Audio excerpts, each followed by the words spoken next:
Is Maine here, the governor of Maine?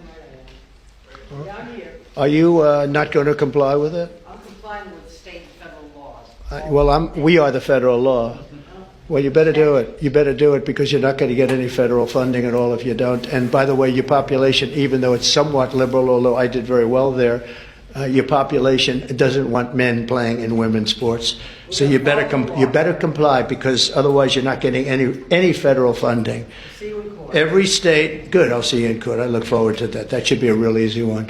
A former Georgia House representative is under investigation for billions of dollars that seem to have just gone missing. President Trump gets into a heated confrontation with a governor regarding men and women's sports, and LA Mayor Karen Bass is under more scrutiny as she removed her own fire chief from her job. Now, we got some really interesting updates today, starting with Stacey Abrams. But real quick, guys, if you guys appreciate the daily updates, please take a second, hit the like button for the video, and thank you so much for subscribing to the channel. Now, I want to give you a little bit of context here, guys. Many Republicans support the Doge movement, including those $5,000 stimulus checks, but they support cutting off the spending of taxpayer money on waste. Now, on the other hand, Democrats argue that these cuts could endanger the American people, citing that some of the programs are just essential and should not be put on the chopping block. They've said the same thing for federal workers who run programs that they say support communities across the country. And while the argument does make a little bit of sense, it seems as if something is awry here. Maybe there's something more to this, as if they're trying to hide something. Which now brings us to this story. EPA Administrator Lee Zeldin says he's on a mission to track down billions of dollars that were either misspent or parked in accounts meant to boost liberal activists. The latest focus is on a nonprofit with ties to former Georgia Democratic gubernatorial candidate Stacey Abrams. The Free Beacon says the EPA is looking to where some $2 billion ended up. The Beacon writing out in their story that they have been looking into whether or not this money through the Powered Forward communities received the Green Energy Grant, despite the fact that it was founded months earlier in late 2023 and never managed anywhere near the grant's dollar figure. Now, Abrams just this week was pretty vocal on X, saying she's no fan of these Doge cuts. Hey, by the way, guys, if you're one of the real ones who really enjoy what we do here on the channel, you've got to check out the Inner Circle. This is where our true supporters get exclusive access to content that I just can't share here, completely commercial free. It's also the best way to keep this channel going strong. So if you want to be a part of something special, join us over there. Links in the description or in the pinned comment down below. Now, of course, she's not a fan of those Doge cuts because this is exactly what Elon Musk was talking about. You would think that if you receive $2 billion, that there would be some kind of accountability, right? But at this point, we don't know where the money went. Now, Senator James Lankford was recently on Fox to talk about this. Check this out. I just want to ask you something. On that money that went to Stacey Abrams' group and was supposedly misspent, that's what the accusation is. Can Congress claw that money back? Yeah, that becomes a challenge. You tell me if we can get enough Democrats to be able to join us in the Senate to be able to do that. The president can do that, though, with the oversight that's actually happening and to say, how are we going to actually make sure that this is actually done? The Department of Justice can say if this was fraudulently done, they can actually work to claw it back. It is interesting to me to be able to watch. Early days of the Biden administration, they were creating DEI programs. He was requiring all agencies to find Green New Deal ways to be able to engage, and he was cutting off oil and gas production on all federal lands. Flip the script 4 years later, we're cutting government size and we're opening up American energy. Dramatic difference between side by side in the first month. To be fair, I want you to hear exactly what Abrams planned to do with this money. This is her back in 2022 when she was first talking about this whole project thing. We know that we have to take action on climate. And unfortunately, I live in a state where the governor has been absolutely silent on his intentions. I intend to push for environmental resilience, and this is a bill that's going to help us do that. But overall, it's going to put money back into the pockets of Georgians, back into the pockets of Americans, and that's the kind of progress we need to continue to make. We're going to find out soon enough if money actually went back into the pockets of Georgians. But at this point, it's still up in the air as to what they actually did with these billions of dollars. Now, moving on, guys, let's talk about President Trump's tense confrontation with Maine Governor Janet Mills.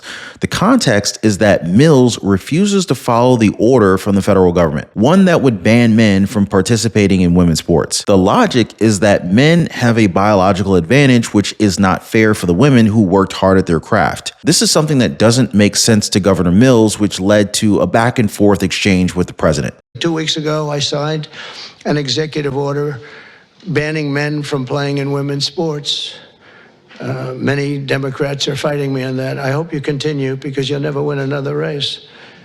And it's just crazy. If you look at what happened with the boxing, if you look at what happened with the weightlifting numbers, where a record that hadn't been broken for 19 years got shattered. But, they put up an eighth of an ounce here, an eighth of an ounce there on this 218 pounds or whatever, a lot. And hadn't been broken in 19 years. And then guy walks up who transitioned. He transitioned. And he knocked out that record by about 100 pounds. That will be a record not going to be broken again in a long. So we put a ban on it, and to protect women. I mean, the women. If you watch the Olympics, you had two transitioned people that were fighting in the women's boxing. They have women's boxing category, and if you saw that, it was brutal. What happened to the Italian woman was a really good boxer. After one punch, she said, no more. I've never been hit. It was a left. It was not even it was just a left jab.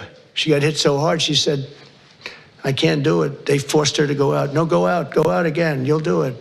Goes out again, gets hit again. No, that's it. She didn't want to die. And it's crazy, but the NCAA has complied immediately, by the way. That's good. But I understand Maine. Is the Maine here, the governor of Maine? Down here, Are you not going to comply with it? I'm complying with state and federal laws. We are the federal law. Well, you better do it. You better do it because you're not going to get any federal funding at all if you don't. And by the way, your population, even though it's somewhat liberal, although I did very well there, your population doesn't want men playing in women's sports. So you better comply because otherwise you're not getting any federal funding. See you in court. Every state, good, I'll see you in court. I look forward to that. That should be a real easy one.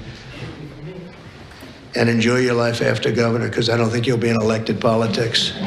Every state has a responsibility to comply with Title IX. They have an obligation, a legal obligation. And we'll be enforcing aggressively, and we're going to be protecting our citizens. So President Trump, he's not messing around in his second term here. I think it's pretty clear about that. And this is not the first time that he's called someone out to their face, something that isn't very common in politics. Now, he did the exact same thing to LA Mayor Karen Bass as she tried to give excuses for not being prepared for the California wildfires.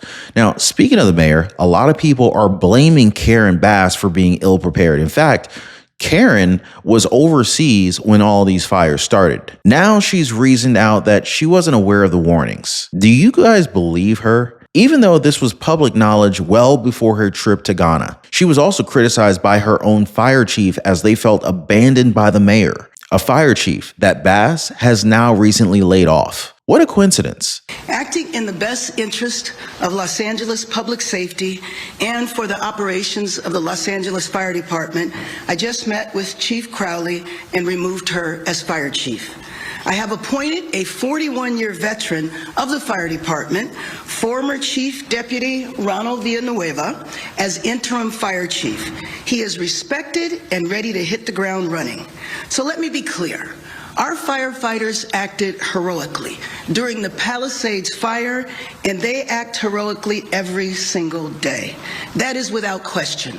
Bringing new leadership to the fire department is what they and the people of Los Angeles deserve. To give you a clear view of her decision, she removed the person who was in charge for someone who's retired, which raises a few questions because some people believe that it might have been better to keep Crowley on, or at least hire someone who's been with the team currently, which leads many people to believe that she fired Crowley purely out of spite. Is this something that typically happens, bringing someone out of retirement when you're, moving someone out like that? Or why not pick someone who's already within the fire department? Well, it could be that this person, Ronnie Villanueva, the deputy chief, Ronnie Villanueva, was certainly the best person for the job. But the removal of a sitting fire chief in the city of Los Angeles is very uncommon. I'm trying to think in my mind the last time something like that happened, especially after a major event. event like the Palisades wildfires. Now, we know and we have seen that there has been some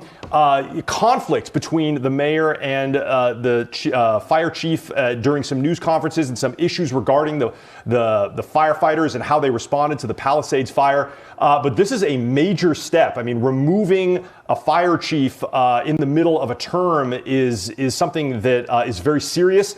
And certainly the leadership of the LA City Fire Department is going to be shaken up by this. Now, we cannot forget about the fact that the mayor chose to leave the country after warnings popped up. Warnings that she says that she wasn't aware of. And yet she removed the fire chief who was actually there. And her reason is that the fire chief sent firefighters home the day of the fire, and that she refused to do an after-action review of the Palisades fire. Mayor Karen Bass also threw Crowley under the bus because she blamed her for not letting her know about the wildfire warnings. Now, I wish I was making this stuff up, guys, but this is the truth. So here's my question for you. Do you think that Mayor Karen Bass was acting in the best interest of her constituents, or did she just let her city burn down to the ground? Now, I want to redirect you guys to a recent live stream that I did. I covered some very bad news for the Democratic Party as donors are now pulling back on their donations. And even worse, some have decided to use that money to support President Donald Trump. Make sure you guys check that video out. As always, appreciate your time. Thank you for hitting the like button and subscribing to the channel. We'll see you guys next time.